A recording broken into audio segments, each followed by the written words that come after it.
Alright, you guys, just before we get into part 3, real quick thing here. I was going over the comments over the last couple of weeks while I was on vacation, and we had an influx of a lot of new subscribers and a lot of new comments, which I really appreciate. Don't get me wrong. But we did have some negative comments about the style that I do the what-ifs and the style of storytelling that I do. And while I do encourage constructive criticism, please, when you leave a comment like that, tell me why you don't like it. Don't just say it's bad or it's trash, because that doesn't accomplish anything. I can't improve myself if you don't give me positive feedback. So please, go ahead, leave your comment. Say how bad I am compared to other YouTubers. That's alright. But tell me why. Tell me where I'm lacking to where I can make up for it. Show me how to improve. Don't just leave an opinion on something without some feedback on how to get better. If it's something you don't like, then please say the reason you don't like it. Don't just say it's trash or it's garbage or other people are better than you, because that doesn't help the situation. I want to get better at this. Saying things like you hope that I quit, stuff like that, that's not what I'm about. I'm going to keep going because you're one opinion. Although I do value the opinions of many people. And if you want to offer feedback that can help grow the channel instead of negativity, then I'm all for it. If you're just going to leave negative comments without any feedback, then you do it. If you can do it better, then please do it better than me. Otherwise, just please don't comment at all, because it's not going to accomplish anything. But anyway, with that out of the way, What If Ash Was Born in Kalos has become one of the most popular series on my channels. So let's get into part 3.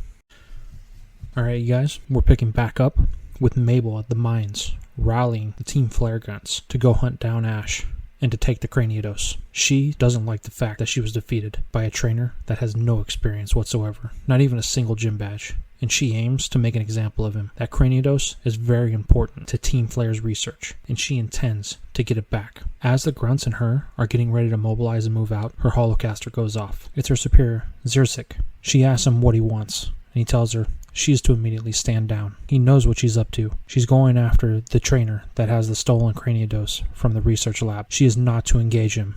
This angers Mabel. She wonders why. She demands an explanation. Zirzik tells her, it's simple. We have an agent in the field that's going to intercept him. Don't worry about it. You have other things that you need to attend to. You've already been given your assignment, so don't ignore it.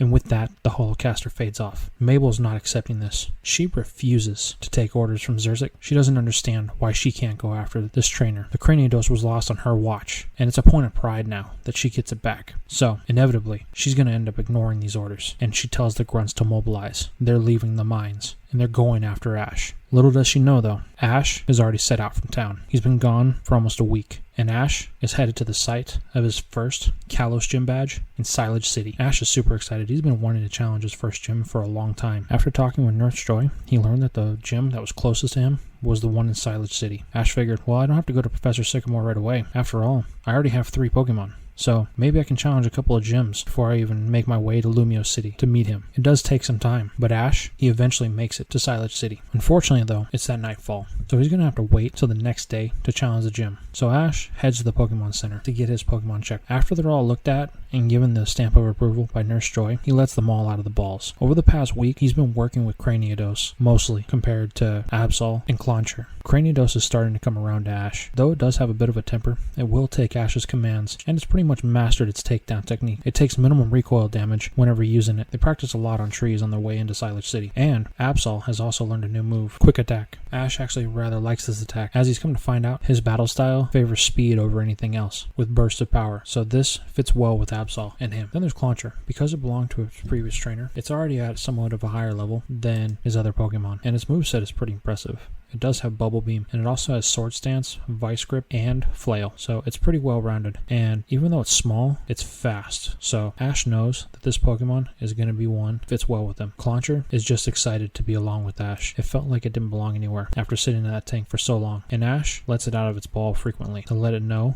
that it's accepted. This gives Clauncher the sense of peace that it's been looking for. And because Ash has been so kind to it, and because Ash has accepted it, and even though it's a small Pokemon, it, without hesitation, listens to Ash, even though it's his highest level Pokemon currently. While at the Pokemon Center, Ash is looking around. He's trying to get a feel for things. All Pokemon Centers seem to be set up the same way, so he's just taking a tour, making sure he knows where everything's at, when he bumps into a lady. This lady apologizes. She wasn't really paying attention as she was taking pictures of the Pokemon Center. Ash says, oh, I'm sorry. It was actually my fault. I wasn't really paying attention either. I was just looking around and I kind of got lost lost in thought. This lady introduces herself as Alexa. She's a photographer and a journalist in the Kalos region, and she's searching for her next big story. Ash says, really? And she goes, yeah, I know that there's something going on in the Kalos region. I can feel it in my bones, but I don't quite know what it is. Ash says, well, how about a story on me? She goes, well, what makes you so special, kid? Ash says, well, let me show you. And he sends out his 3 Pokemon. Alexa looks at Clauncher. She's not too impressed, as it's just regular. And then she looks at Absol, and she goes, an Absol, huh? Those have been kind of rare in the area within the last few years, but not super impressive. But then Cranidos catches her eye, and she says, is that a Cranidos? Ash says, yeah, I actually come from Amber Town, and it was dug out of the mines, and it was recently resurrected. Alexa is fascinated by this thing, not just because it's a Cranidos in the Kalos region, which is extremely rare, but because of its color. Ash says, what do you mean about its color? She goes, this color is not a normal color of a Cranidos. Ash then pulls out his Pokédex, and he pulls up Cranidos' information. He goes, you know what? I never noticed it before, but you're right. This thing is extremely different from a regular Cranidos. Alexa says, yeah, not only that, but at first I thought it was what was known as a shiny variant. A variant born with a very rare skin pigmentation, but upon closer inspection, its colors are off. Ash says, really? And then he scrolls to the Pokédex and he looks at the shiny variant of Cranidos. He says, wow, you're right. I wonder why this is. Alexa says, I don't know, but you know what, kid? I think I will do a story on you. Why don't we get to know each other and you can tell me about everything, including how you got Cranidos. Ash says, with my pleasure. The two talk deep into the night, and Ash realizes that he has a gym battle in the morning, so he wants to get ready for one. So he has to get some sleep in order to be there early in the morning. Alexa says, you know what? I think I'm going to attend your gym battle so I can watch Cranidos battle and the rest of your Pokemon, considering that you received that Absol from the head of Lysander Labs, Lysander himself. That is crazy. So in the morning, we're going together. Ash says, all right, more the merrier. And with that, everybody heads to sleep. The next morning, Ash and Alexa head to the Silent City gym. Ash is super excited. The day for his first gym badge has finally arrived. They enter the gym, and they are immediately greeted with its gym leader, Grant. Grant introduces himself to Ash, saying he is Grant of the Silent City gym, and he is a rock-type specialist. Ash is super pumped. He can't wait to battle Grant, although he doesn't know anything about gym battles. Grant says, hey kid, how many gym badges do you have? Ash says, none. You'll be my first battle. Grant kind of rolls his eyes. He says, great. He says, all right kid, let me explain the rules to you. He says, normally when you come into a gym, the gym leader sets the rules on how many Pokemon will be used. And if you can beat all of the Pokemon that the gym leader has, you'll earn yourself a gym badge. The gym leader cannot change Pokemon, but the challenger can. Ash says, okay, great. That seems easy enough. So how many Pokemon will be using? Just to let you know though, I can't use any more than 3 because I only have 3. Grant says, really then? Well, how about this? I'll use just 2 Pokemon, and you can use all 3. If you can beat both my Pokemon, then you'll earn yourself a badge. Ash thinks this is a little unfair, but he's not going to argue. He's perfectly okay with these terms. He says, all right, you got yourself a deal, so let's head to the battlefield. Grant likes his enthusiasm. He did think that Ash wouldn't be a bit of a challenge, but with the enthusiasm that he's shown, he's kind of intrigued by him. So with that, they take the positions. Grant leads with his Titan of a Pokemon, Onix. Ash has never seen an Onix before, and he looks at it and its sheer size. He doesn't know what to make, so he pulls out his Pokédex, and he gets the data on Onix, and he learns that it's a rock/ground type. And then he also scrolls a little bit further and finds out that Onix's weaknesses are water and grass types. Ash thinks, okay, perfect. I actually have Clauncher. Clauncher's water, so I can use this to my advantage. So he sends in Clauncher. Grant says,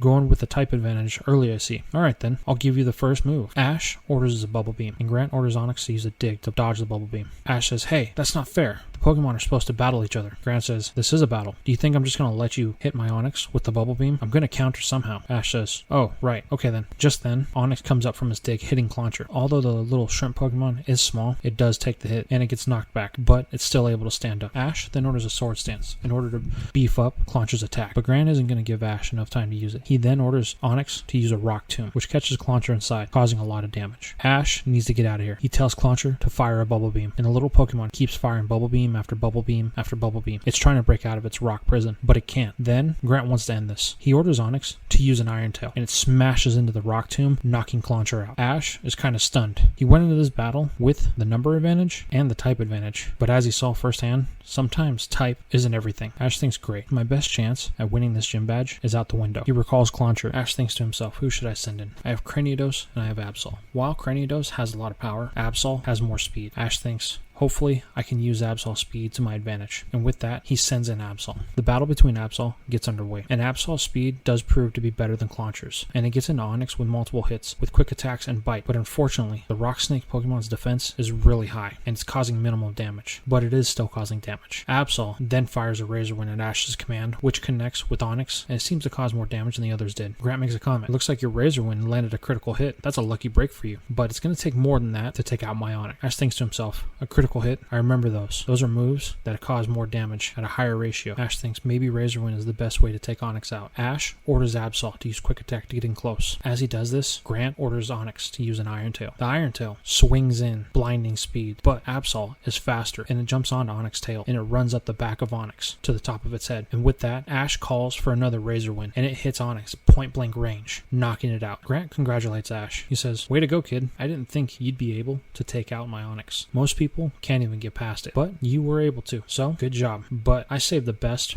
for last. And Ash says, man, if Onix wasn't his best, then I do have my work cut out for me. Hopefully, Absol has enough left in the tank in order to get the job done. With that, Grant sends in his last Pokemon, a Tyrant. This catches Alexa's eye. This Tyrant is of a different shading as well. It's not like a normal Tyrant, and it's not a shiny Tyrant either. Alexa thinks to herself, what is going on with these fossil Pokemon? Why are we having so many all of a sudden that are different colors? She doesn't say anything, but she watches intensely. Ash chooses to keep in Absol, and the battle gets underway. Absol tries its best, and it does manage to hit with a Razor Wind on Tyrant, but unfortunately, it ends up falling to Tyrant's Draco Meteor. Grant tells Ash this is his last shot. Ash only has one Pokemon left, and he said he only had 3. Grant hopes that this is his best one. Ash is a little bit nervous. Even though Cranidos has come around and it's listening to him, he doesn't think it's at a high enough level to challenge this Tyrant, but he has no other choice. If he wants to earn his gym badge, he's gonna have to battle it. So, Ash sends in his Cranidos. This catches Grant off guard. He looks at Cranidos and he asks Ash, where did you get that? And Ash tells him he's from Amber Town, and he got it from one of the miners in the mine. Grant replies, that Cranidos is an odd color, just like my Tyrant. And Ash says, yeah, a lot of people have been telling me that. Do you have any idea why these Pokemon are off color? Grant says, no, but I'm interested to find out the power of your Cranidos. Cranidos and Tyrant lock eyes. These two seem to have developed some sort of rivalry with each other without even making a move towards each other. Ash looks at Cranidos and he says, Cranidos, you think you have what it takes to take down this Tyrant? Cranidos smashes its head into the ground to establish its dominance against Tyrant. Tyrant lets out a loud roar as it is ready to accept this challenge. Grant is excited, but in the back of his mind, he thinks this kid can't be it. Anyway, the battle gets underway, and Cranidos takes off after Tyrant, trying to hit it with the headbutt, but Tyrant is able to counter with a crunch, catching Cranidos' head in its jaws, and then, without warning, it fires a Draco Meteor, hitting Cranidos at point-blank range. Cranidos falls to the ground. Ash calls to it, and it is hurt pretty bad, but it stands back up. It's not going to give up just yet. Ash is great. Now this thing can also grab onto Cranidos. He tells Cranidos, you're going to have to be careful. We can't let him grab you again. If he manages to grab your head again, you'll be ineffective. Cranidos looks at Ash, and then it looks at Tyrant. And without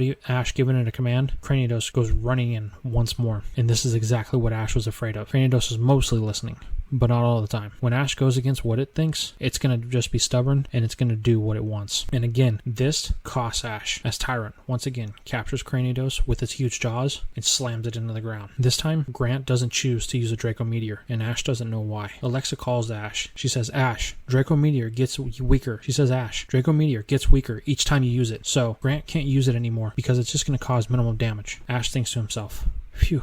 Okay, at least we got somewhat of a break. Cranidos then stands back up, but just barely. It's breathing real heavy, and it's taking a lot of damage, while Tyrant has barely taken any. Ash thinks to himself, I really only have one chance at this. He thinks back to when Absol hit Tyrant with the Razor Wind. He needs Cranidos to hit there. There's a visible mark where Absol landed the Razor Wind. If Cranidos can hit there with a takedown, he should be able to end this. But there is a huge risk, because this is right on Tyrant's chest. And in order to get to Tyrant's chest, he's going to have to find some way around its head. Ash gulps, and he calls to Cranidos. Cranidos, we still have a chance, but you're going to have to trust me. Cranidos looks to Ash, and it nods. It knows that it's weak, and it's going to have to trust Ash to be its second set of eyes, so that way it can make its way around. Ash then says, alright Cranidos, I want you to rush in with a headbutt. So Cranidos does just that. Grant tells Tyrant to ready for interception. He wants to catch it just like he did before. He thinks, Draco Meteor may not be that powerful, but I can still use it, and it should be enough to put this Cranidos down. Once Cranidos gets close enough to Tyrant, Tyrant opens his jaws. Ash tells tells Cranidos to lower its head even farther so that it's dragging on the ground. This catches Grant off guard, and Cranidos' head acts kind of like a shovel, picking Tyrant's jaws straight up, giving Ash the opening that he needs, and he tells Cranidos to fire a takedown at Tyrant's chest, which Cranidos does, and it lands right where the Razor Wind hit, with full force. Both Pokemon collapse. Takedown ended up being a critical hit, but the recoil that Cranidos took from it was too much, and it fainted. Tyrant, though it was hurt, is struggling to stand back up. It does manage to make its way to its feet, and Grant is getting ready to call the match. But just as he calls the match, Mabel and her horde of Team Flare Grunts enter the gym, demanding that Ash hand over Cranidos. Grant turns to them and says, "Who are you? Why are you interfering with an official Pokemon League gym battle?" Mabel says, "We're not here for you. We're here for the Cranidos. So just keep quiet and we'll be on our way." But as she's saying this, she sees the Tyrant, and she knows exactly what it is. It's just like Cranidos. She then asks Grant why he has one of those Pokemon as well. Grant looks at her and says, "I don't have to answer to you.